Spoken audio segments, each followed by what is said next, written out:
Testing, testing.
Good afternoon and welcome to the Committee of the Whole of the Town of Qualicum Beach.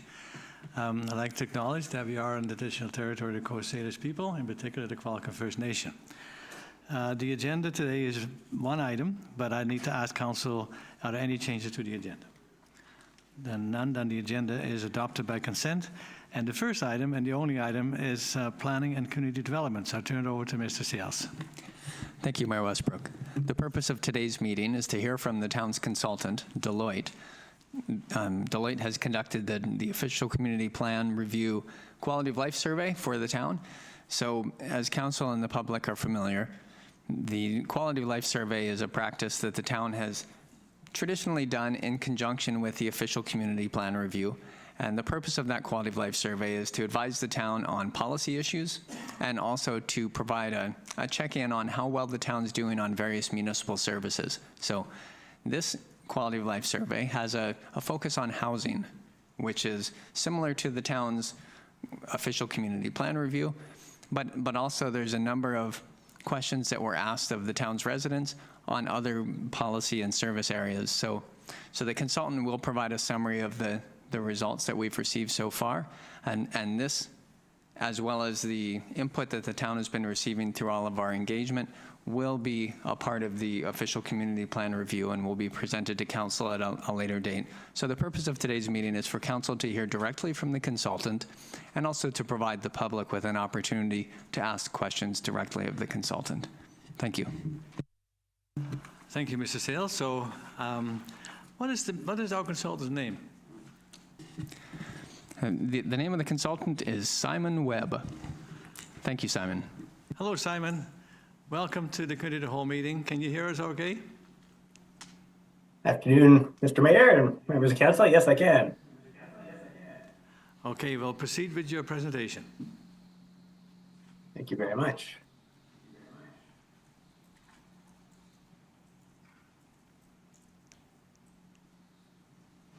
Great. Okay, so thanks a lot for the introduction, Mr. Sales. So as was mentioned, I have the pleasure today of presenting the findings of the Town of Qualicum Beach Quality of Life Survey that my team within Deloitte implemented on behalf of the town. So a little bit about my team within Deloitte. We're part of the economic advisory practice, and we specialize in market research. We do surveys similar to this for municipalities and regions and other levels of government, kind of all across Canada, including business surveys and other types of custom research as well. So this particular survey we implemented using a mixed method approach. And what that means is we delivered this survey both via a mail out to all residents within the town. And each mail out had a PIN code that they could enter. It actually had 2 PIN codes that they could enter for that residents in order to complete surveys that were allocated to them. And that essentially helps to limit duplication that could come from people filling out multiple surveys, but it gives everybody a chance to participate and kind of gives them a direct link to the survey, which is a great method to get representative data for a municipality as a whole, as opposed to, for example, an open link or opt-in survey where it's posted online and residents navigate to that survey. That tends to get a lot more polarized results, whereas when you go right to the community and give everybody the chance to participate, it creates scientific data that's very accurate to the population. Now, the other method that was used was a telephone survey as well. So our interviewing team reached out to a random sampling of 200 residents from the town as another means to gather data from residents who might not participate through the mail out or the online link that they were provided, but again, just gets more representative data from a slightly different method. So the survey was conducted in January through to March 2025, and we gathered 1,315 responses. So for a town of your size, this is quite a large response. And compared to where we do similar methodologies across Canada, it's quite a good sample that we got for this survey. So definitely shows that there's quite an engaged community there, which is great to see. And it results in what says a margin of error of plus or minus 2.7%. With 95% confidence level. In plain English, what that means is we expect the results to accurately represent the population of Qualicum Beach within a small margin of error. Just as a final step, we take that data and we weight the data to the age and gender according to the 2021 Canadian Census.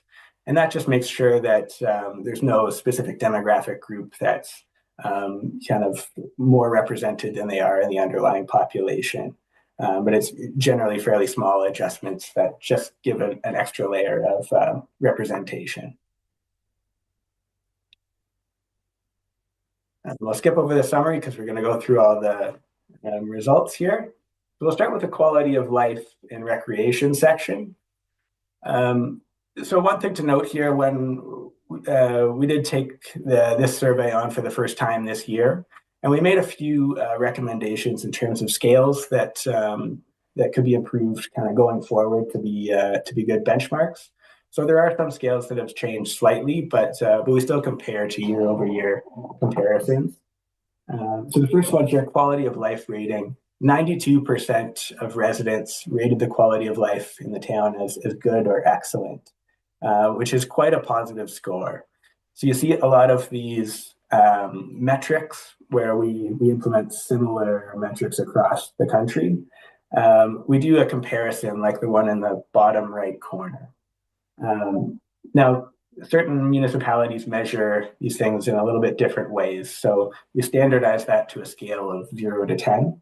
But you can see that the town of Qualicum Beach outscored the national average there, 7.9 compared to 7.3, which is really quite a positive score.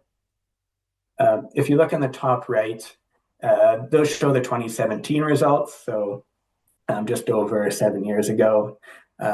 It looks like it might be slightly higher in 2017, but again, you can see that that scale was adjusted slightly to be able to be that 4-point scale, which tends to be a much easier scale to respond to, and kind of gets the middle or neutral respondents kind of thinking more positively. Overall, a very positive score there on quality of life. It's fairly consistent across age groups, but maybe a bit lower in the 18 to 34 age group. This looks at overall satisfaction with open spaces and recreational facilities. And 87% were satisfied with the open spaces and recreational facilities. So again, quite a positive score there coming out of that metric. Again, fairly consistent across age groups, being a bit lower in the 18 to 34 category. And if you look at some of the specific attributes of open spaces and recreational facilities, again, they're looking at satisfaction across all of those. Oceanside Ice Arena, trails within parks, public beach, and trail corridors being some of the most positively rated open spaces and rec facilities. Some of the ones where there might be a bit of room for improvement from residents' perspectives were the pickleball facilities, track and field activities, and skateboarding, as well as playgrounds. Now you'll see at a few places during this presentation, we do an interesting analysis that my group runs. And looking ahead, it's not actually the next slide, so I'll explain it in just one moment. But this one here looks at how some of the metrics have changed over time on those rec factors. So you do see here some small decreases from the 2017 survey, but really given the length of time and kind of the amount of things that have occurred, of course, since 2017, really most of those would not be a significant difference. So we do, for the most part, there's a lot of consistency in terms of some of those scales that we're seeing. Where there is some larger differences that might kind of hint at something going on is, if you're in that kind of 10 percentage point range, like the Civic Center, for example, or potentially the Ravensong Aquatic Center, where there was some decrease in score. But overall, I see a lot of consistency in the scores, and even some increases like the soccer facilities and waterfront walkway. Okay, back to my analysis here. So each of those rec factors, we do a statistical analysis called derived importance analysis. And basically, we take residents' ratings of those factors, and we do a statistical analysis that it measures how much their overall satisfaction with the recreation and facilities changes with the rating of that specific factor. So in other words, it's measuring how important each of these factors is to residents.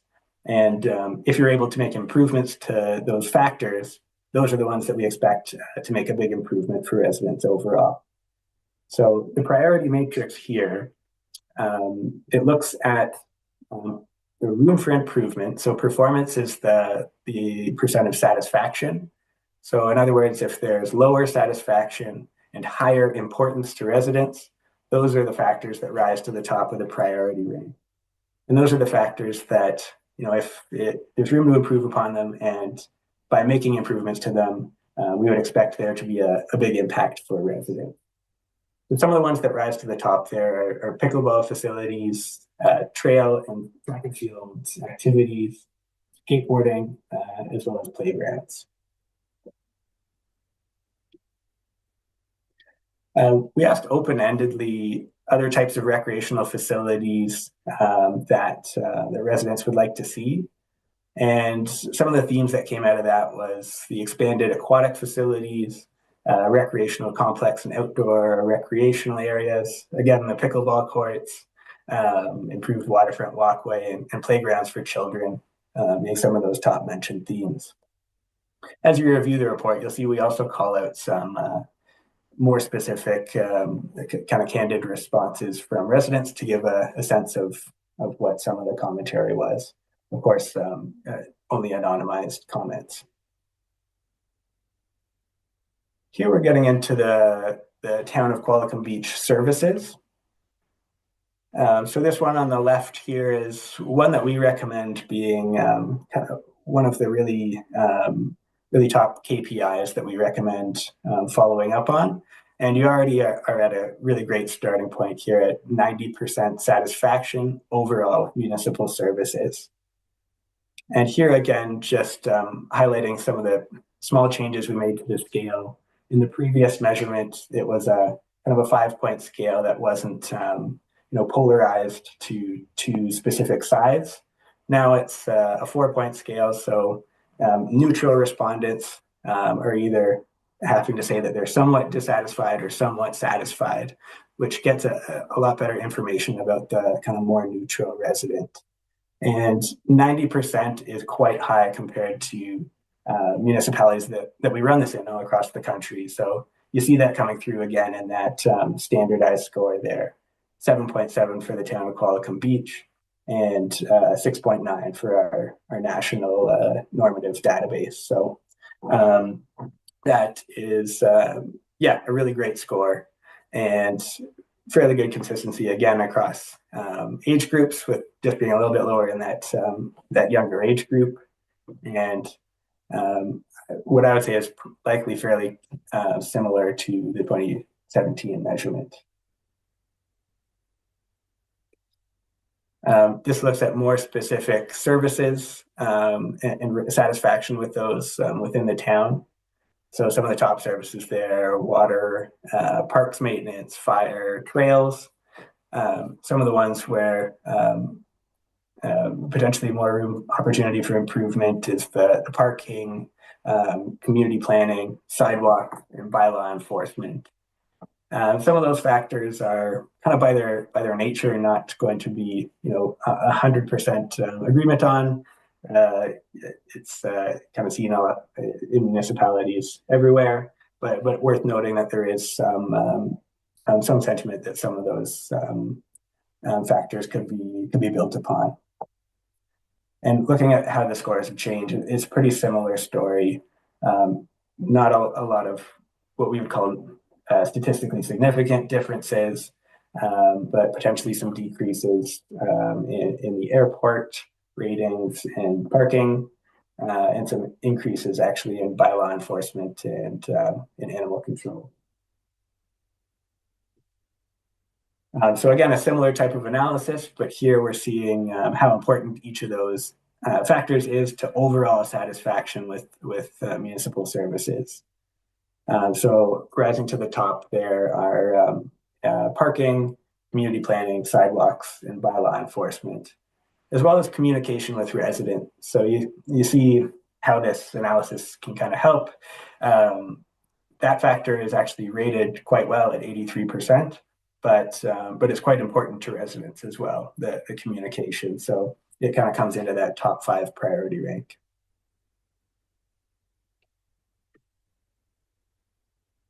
Some ideas that were provided to improve quality of services were around infrastructure, parking, bylaw, and rec facilities and amenities, as well as medical and affordable housing, and environmental and green space preservation.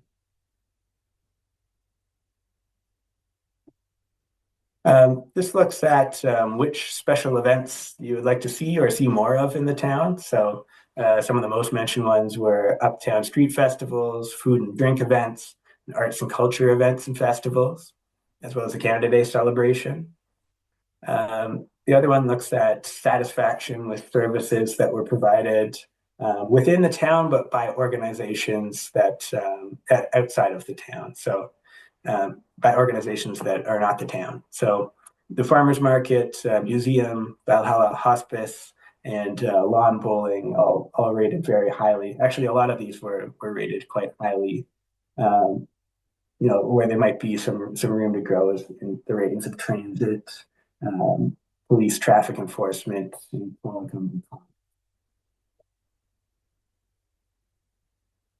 this looks at how these metrics have changed. Again, a lot of consistency, some potential noticeable decreases there in police protective services and traffic enforcement.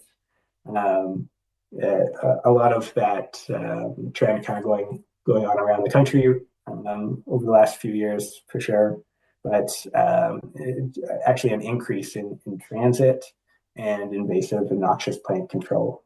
So good to see those as well. This year, we're looking at future needs and sustainability principles. So this was looking at, to the top left there, agreement that the town is taking the right actions to meet the future needs of the community. So 69% agreeing with that. Again, a bit of a harder metric in terms of scoring what we typically see.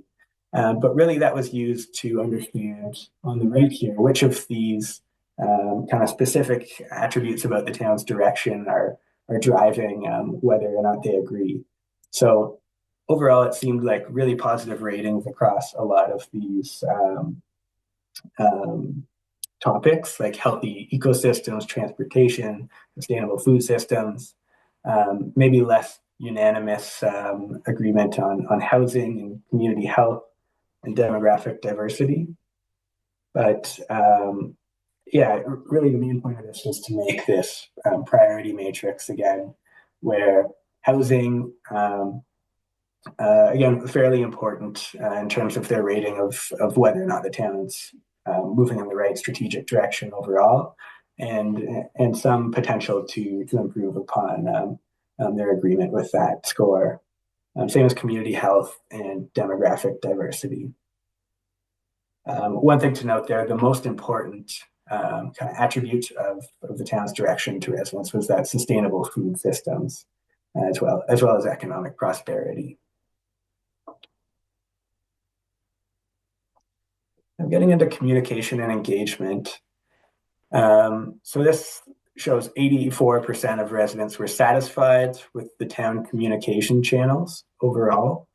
When we look at communication scores generally within municipalities, it tends to be a very hard score to score really well on, because by its nature, not all residents are reaching out to the town on a regular basis or communicating with the town. So we typically see those in the 60s, maybe 70s. So 84% is actually quite a good score on this particular metric. And again, you have a very engaged community, which is great to see, and it seems like you're engaging very well based on that metric. The preferred method to learn about town information, email notifications or newsletters being kind of the most mentioned there, and the preferred channel to share opinions or feedback with the town, emailing or calling the town directly, or communicating with the town council members, kind of coming up as the top options there. Actually worth noting here that the 18 to 34 age group was quite positive on that one as well. Some of the barriers that were mentioned to taking part in community engagement, just generally being unaware of opportunities or time constraints, some of the most mentioned items. Now we're getting into community safety. So overall, 75% saying that, that the town of Qualicum Beach is very safe, and 23 somewhat safe. So a very positive score from what I've seen, especially in recent years. These kind of metrics seem to be going down in a lot of parts of the country. So a positive score. Always room to keep building on, but very positive. Some suggestions to make residents feel safer that were mentioned were increased police presence, better street lighting, sidewalk and pedestrian safety, fire prevention measures. Some of the areas of the town that were difficult to access, again, another open-ended question, downtown core parking accessibility, Eagle Crest streets, waterfront walkways, and walking trails being some of the ones that were most mentioned. And here we had a few questions about airport services. So we asked what the services were that were most important to residents. The scheduled flight to Vancouver was mentioned frequently, as well as the air ambulance and Aerosmith search and rescue. And here we're getting into the OCP and housing section. So in this, a few of the first questions here, you can see how the question was asked when you're looking at these slides here at the bottom. So it says, in one sentence, please describe your vision for Qualicum Beach in the next 20 years. And some of the most common themes that came out of that were the preservation of small town charm, improved health services, controlled growth and development, improving infrastructure, housing affordability, again, coming up there, as well as community inclusivity. The other one there was non-residential areas that they felt should be protected. So some of the ones mentioned there, heritage forest, waterfront and beachfront areas, Eagle Crest Golf Course, and agricultural land reserves. Some features that residents wanted to see in newly densifying neighborhoods were safe walking, rolling, and cycling infrastructure, as well as pocket parks, squares, play spaces, and natural areas. And we also asked ways that the town can address the availability of housing. So some of the ones most mentioned were leasing municipal lands for housing projects, which provide units to residents at below market cost, or streamlining the process for private residential development approvals. In this question to the left, we asked if they would consider, if they were to consider moving in the next 5 years, what type of housing they'd been looking for. So you can see the breakdown of types of house that they would be looking for. We also asked what they find challenging about their current housing. So the top two things there being cost and home maintenance and repairs. In this question, we asked what features would improve upon the uptown in Qualicum Beach. And they were able to check up to 5 of the features. So these are kind of the most selected options there that you see, like benches and sitting areas, trees, shrubs, and flowers, and underground hydro wires, kind of mentioned by a lot of residents. And here there's a section on volunteerism as well. So 37% of the residents surveyed said that they volunteer within the town. You can see the percentage by age group. So it's actually fairly even across the various age groups. Looking at the planned volunteer time over the next 5 years, you can see that 36% of residents said they don't plan to volunteer, but the remainder do plan to volunteer at least some of their time. And then when you break that down by age group, the youngest age group, mentioning at least everybody responded mentioning they don't plan to volunteer in the future. And the rest of the age groups kind of generally growing from that in terms of planned volunteer time, but particularly in the 45 to 54 age category. Thinking back to a younger age, I guess some of the volunteer time is kind of you do it as part of like school or things like that, which might explain why there is this volunteer kind of that they do volunteer but aren't necessarily planning to volunteer in the short term.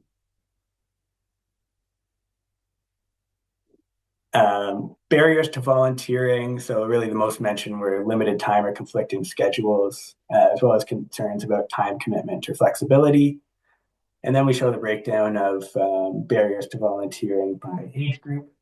So really that limited time or conflicting schedules, particularly being pronounced among some of the kind of mid-adult years, kind of young parent to kind of middle-aged type years. And the older age groups maybe leaning towards health or mobility concerns a little bit more, as well as concerns about time commitment or flexibility. And then the last section here, you'll see, just looks at the demographics of respondents. Again, the responses were weighted to the census profile of the town, but this just shows there was representation from age groups and the relationship to the town being whether they own or work within the town. There was a breakdown of by gender there as well, and residents who identify as someone with a physical or mental health condition being represented there as well, with 10% saying yes. And the final question there looks at residents with a family doctor or nurse practitioner. So 25% there saying that they don't currently have that. So that's essentially all the results there, and I will open to taking questions here. But before I do, just I'm going to say it really has been a pleasure working with the team there at the town. They do an excellent job of communicating with residents, and they really went to great lengths to make sure that everybody who wanted to respond to this had a chance to do so. So it really has been a pleasure. Yeah, taking questions yet.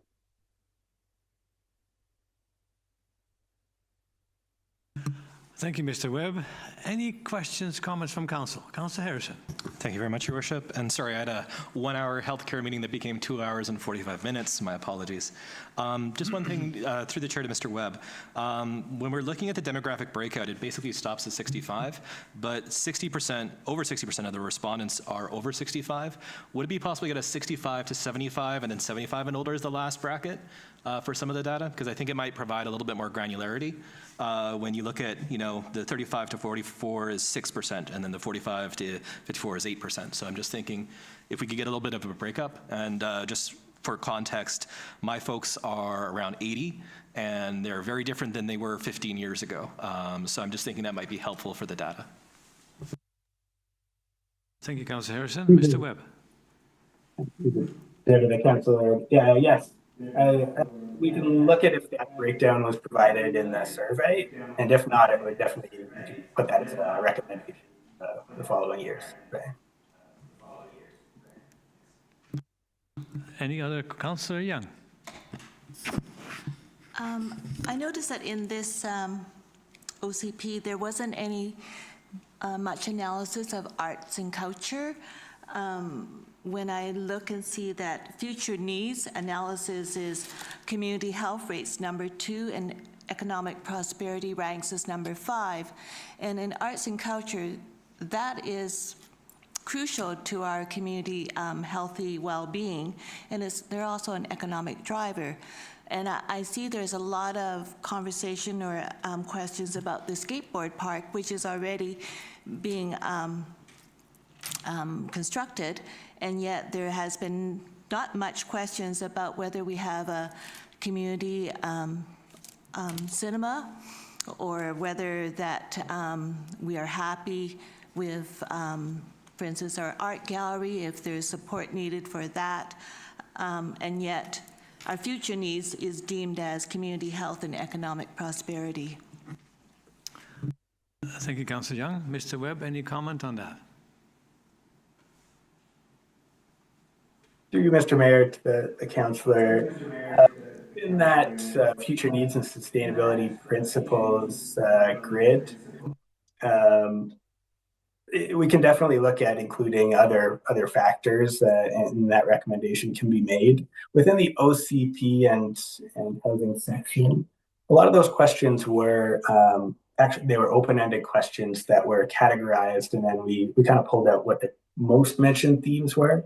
But there likely are categories related to arts and some of those factors that you mentioned. So we can definitely look at where those categories came out and what some of the specific comments were. It was really asked in an open-ended format that allowed residents to speak what they felt was kind of the core attributes for the future of the town.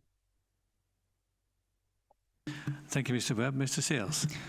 Thank you, Mayor Westbrook. Just wanted to add as a reminder to council that every question was approved by council. So Mr. Webb may not be able to fully address why a question was included or not because they were given to Mr. Webb by the town. Thank you. Councillor Vandervoort. Thank you. I just had a quick question, I believe, on page 6, where you're outlining the methodology on the last point. Non-residents who were interested in participating in the survey could request access and were provided an invitation to participate.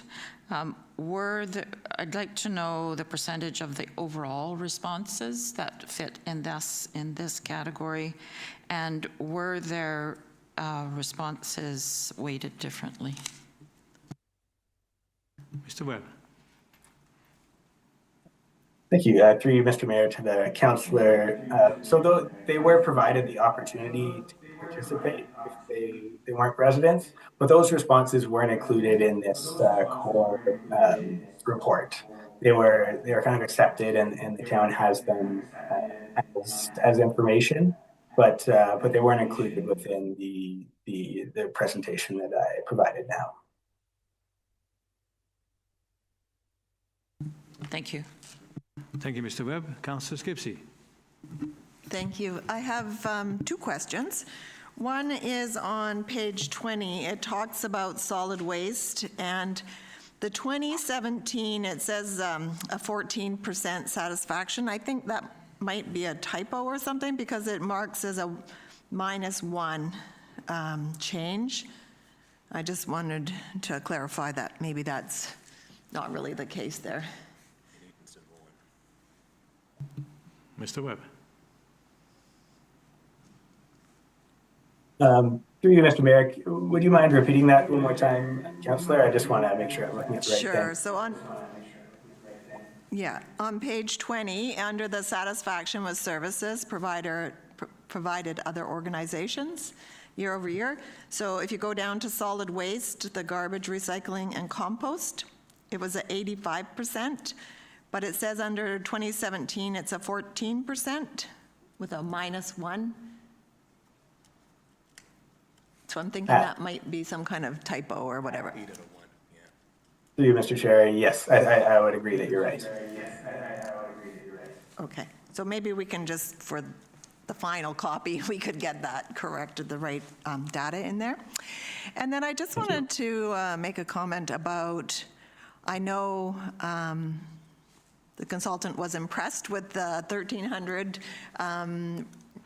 feedback, the number, but in previous years, I think in 2017, it was about 2,000 responses that were received. So it's actually quite a drop in the number of responses. And I just wondered if the consultant or staff have any thoughts about why this might be. I'll ask Mr. Sales. Thank you. Through the chair to Councillor Skipsey, I'll answer first so that Mr. Webb has more time to consider. So there would likely be a few factors. I think one from the perspective of the town is that because this quality of life survey was a part of a compressed OCP review process, I don't think that our residents had as much time leading up to it to become familiarized with the process and have those big open house meetings near the start so that they knew what was coming and knew that the quality of life survey was on its way. So if there were any difference from the side of planning and community development, I think it would probably be just the compressed timeline. Thank you. Mr. Webb, any other thoughts? Yes, absolutely. So in terms of response, like I mentioned, for a population of your size, that is quite high compared to what we see across the country. Like, to put it in context, we would typically make these, more in the range of even 800 or 900 would be quite high for a community of this size. And in terms of statistical power, the results actually wouldn't change even if the sample size kept going up. What would happen is you would get a smaller margin of error if you were able to improve your sample size. But just the way that we do the reaching out and the scientific way that we send everything out and make sure there's no duplication means that we have quite a bit of certainty in the accuracy of the results. In terms of how the response could be widened, like Mr. Sales said, more time does help sometimes. There's also, the last survey was done over 7 years ago. Kind of over that time, a lot has happened in terms of COVID and everything, and response rates have kind of declined across a lot of different surveys over those years. It really is quite a good response rate. More is always better, but the results are quite accurate and representative. Ms. Lurberg, did you put copies there for the gallery if they wanted a copy of what you just saw? There's copies available for free there on the table if you'd like to have a closer look at that. Councillor Harrison. Thank you very much, Worship. So just a couple of things. One is page 21 of your slide deck, 22 of our agenda on the future needs and sustainability principles. And I know the 18 to 34 demographic is a small number overall. I just wanted to check the strongly agree is 0. Is that correct, or is that just, was there a number there? I know the 35 to 44 is 10, so 0 is possible. I just wanted to double check that. Yes. Strongly agree 0. Thank you very much for confirming that. Sorry, I wanted to double check, make sure I don't make any assumptions here. Second point is more for council when we're thinking about talking with folks like VIHA. On page 34 of our agenda, I am not planning on moving if I am provided in-home or other care, that's 10%. So that's 10% of the people in our community. So you think about that, that would be potentially like 900 people. And then the last one is just for the benefit of the public. The question at the end about do you have a family doctor, nurse practitioner? 25%. I have seen the most recent VIHA number, and I've been asked not to share it, so I'm not. But this number is higher than the VIHA number. So it's something that when we're talking with VIHA, we should probably refer to the quality of life survey as a decent sample size. Thanks. Thank you. And now for the gallery. Any comments, questions from anyone in the gallery who'd like to go first? I'd like you to come to the microphone if you do, and identify, just state your name, and we'll go from there. And pull the microphone down a bit if you need to. And there you go. Good afternoon, Mayor and councillors and Representative. I'm sorry I've forgotten your name. Mr. Webb. I just wanted to speak to what Councillor Young spoke to a bit earlier. With reference to the results of the survey here. So much energy and focus has gone into recreation, which we know is very important and is well supported in this community, and it's specifically broken down by sports, areas where the sports take place, their facilities, and crossing all sorts of boundaries into off-leash dog parks, pickleball facilities, skateboard. So we really cover the demographic with our outdoor recreational activities. But as far as our indoor recreational activities in some cases, and I'm talking about arts and culture here, yes, we do have outdoor performances in the summer and that, but during the other, we'll say 8 months of indoor activities, I really think that that should have been addressed more specifically under the community health and wellness. So I would like to see that broken down as Councillor Young expressed, because that's a very important part of this community where we have a great number of seniors who cannot get out for all these outdoor recreational facilities. Thank you very much. Thank you. And I did say Jan Taggart, did I not? Yeah, you did. Qualicum Beach? Yeah, Good. we remember. Any comment, Mr. Webb or staff? I'll start with staff. Go ahead, Mrs. Hills. Thank you, Mayor Westbrook. I think there is an opportunity to improve the survey next time by integrating a little bit more arts and culture. It's not something that was included in the historical surveys, and that may be one of the reasons that it wasn't integrated into this one, but always room for improvement in the next iteration. Thank you. Thank you. Mr. Webb, any comment?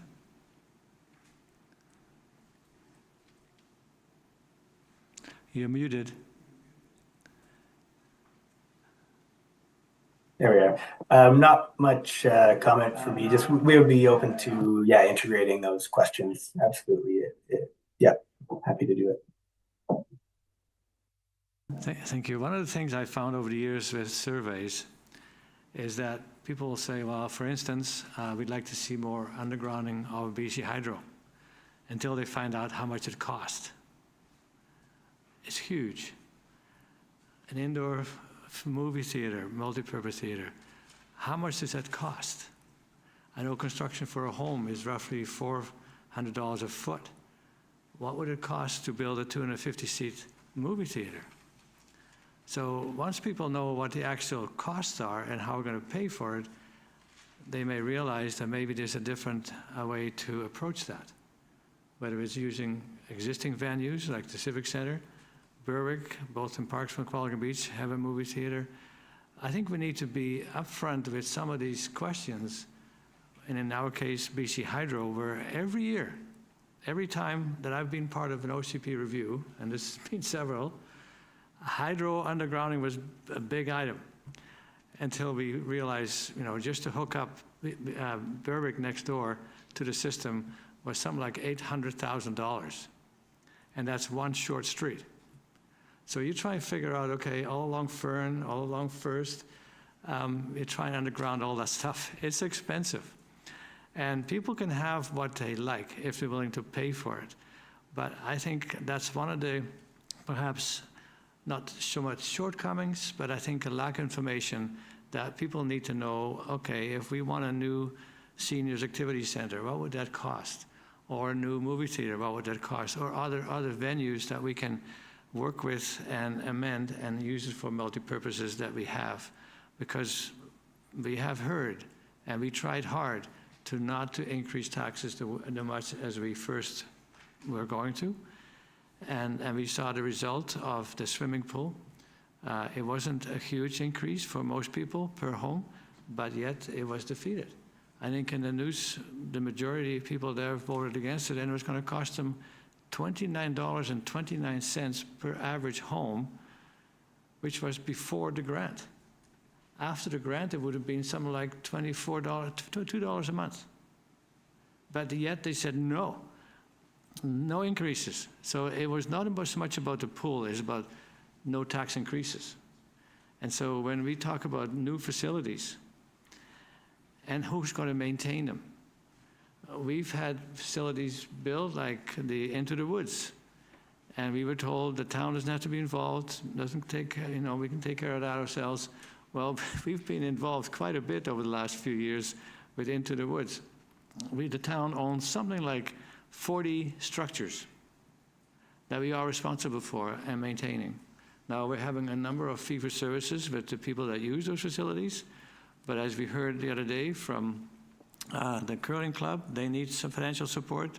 The lawn bowling club needs financial support for a new roof and all that. The Old Schoolhouse Art Center would like financial support. The museum gets financial support. So it's not just, okay, well, we can maybe build something, but that's half the question, is who's going to run it? And I think that's something we need to be very clear and upfront about when we pursue these items. Anyone else from the gallery?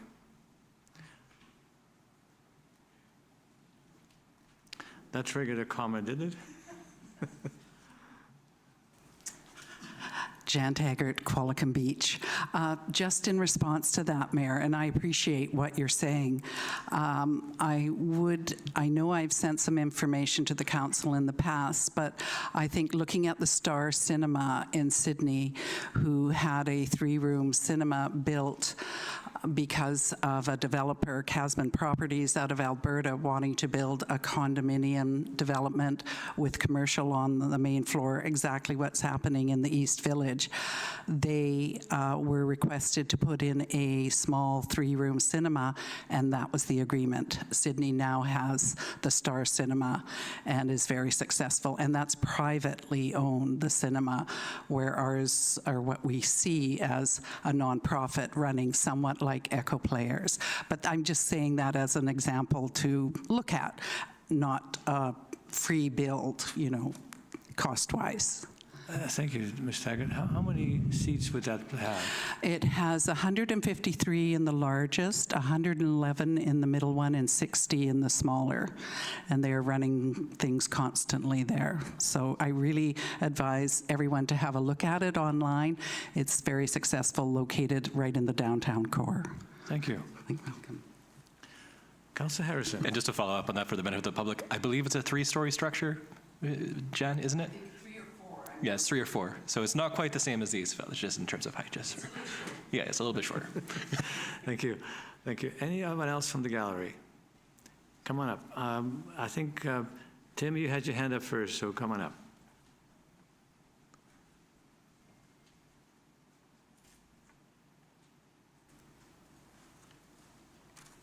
Thank you, Tim Pritchard. A couple of points. Mr. Webb said in presenting the data initially, at least I heard him say that the data was weighted, and it was weighted to the Canadian population. Found that a little strange, given our demographics don't relate at all to the Canadian population. So I don't know why Deloitte would have done that, or I don't understand something. Thank you. Mr. Webb, any thoughts, comments on that? Yeah, through you, Mr. Mayor. So the results were weighted according to the Canadian census, but it was for the census profile of the town of Qualicum Beach. So it was for the understood demographics of the town, not the general Canadian population. You'll be absolutely right. That would be incorrect. It's specifically for the town. Okay, understood. Then on the telephone survey, which was used as, I think, mainly a confirmation tool, there were problems encountered with the telephone survey. I only know that because I was contacted to do that survey. It was very long and confusing on particular questions when you were choosing 3 from a list of 10 after the representative list told you all 10. Your first reaction was, what was the first one? And it got so bad, so that made Deloitte's people handling it on their behalf had difficulty, took a long, long time. And in the end, I understand they ended up breaking the survey into 2 parts. So they asked one person services questions, the other person the other set of questions, and then they just arbitrarily merged them to consider them to be one response. So I realize it's just a confirmation tool, but it wasn't perfect as presented, so I don't know. Rarely anything is perfect, but Mr. Webb. Through you, Mr. Mayor. Yeah, thank you very much for raising the length. Yeah, we always agree that wherever possible in a survey, limiting length and making responses as easy as possible is always best practice. Yeah, wherever possible, I think we are constantly looking for improvements to make in terms of how long potential responses are and how easy it is to respond. In this case, our interviewers are instructed to take as much time as needed and help respondents out with the scales. So I hope that that's the experience you had with them. When we saw that the interview was taking what we would consider too long for a respondent, the gentleman here is correct that we ended up splitting so that an individual, when they got a call, would either be randomly assigned to one part of the survey or the other, so that we could still get representative data about both aspects. They weren't merged back as one individual. They were just both put into the responses for the general population within those parts of the survey. Okay, and I guess my final point was we have the packages for the people that are here. Will the results be put online? Thank you. Mr. Seals, can you confirm that? Yes, thank you. Through the chair. The results will be online. They are in the package as a part of this, but they will be posted on the OCP page as well. Thank you. Thank you. Thank you, Mr. Pritchard. Anyone else from the gallery? Yes, Karcharna. Oh, so this question is for Mr. Webb. I'm just, I guess I'll just give you the page number. It's about the demographics, page 40. And it's the question about the relationship to the town. And you asked how many people live in Qualicum Beach. And the other question was if you own property. So 85% of the respondents live in Qualicum Beach and 60% own property. So is that an overlap of the same thing? So a person would answer yes to both questions, or are 60% of the population don't live in Qualicum Beach but own property? So I just don't understand that graph. Thank you. Mr. Webb. Mr. Mayor, so you're correct that it would be an overlap. They were allowed to select all of the options that apply to them. Like I described to one of the earlier questions, for this particular report, we only considered individuals who either, I believe, live in the town, own property in the town, or I think work or own a business in the town. Yeah, if none of those applied, they wouldn't have been included in the results we shared, but they could provide responses that the town at least has for informational purposes. Okay, and then just one more comment. This question is more for planning. It's the page 19, and it's Qualicum Services. And it says that it says satisfaction of what's a list of services, and one is for invasive noxious plant control. And that is 78% satisfaction. And I think the other graph that was in the presentation, I think it showed that there was an improvement since the last review. So my question is, what is the Parks Department, what is their maintenance program when it comes to maintenance or removal of invasive species? That's my question. Thank you, Your Worship. I don't have the service level document in front of me, but I could follow up with the member of the public afterwards, so I could get that data for her. And Mr. Seals, you had a comment about that? Thank you. To supplement what CIO Varela has said, is the town does have a service contract with Coastal Invasive Species Committee to do knotweed and hogweed removal.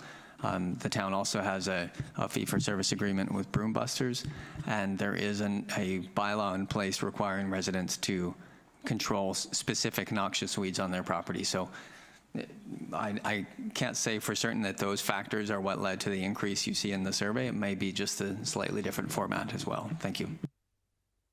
Thank you. Thank you both. Anyone else from the gallery? Yes, come on up.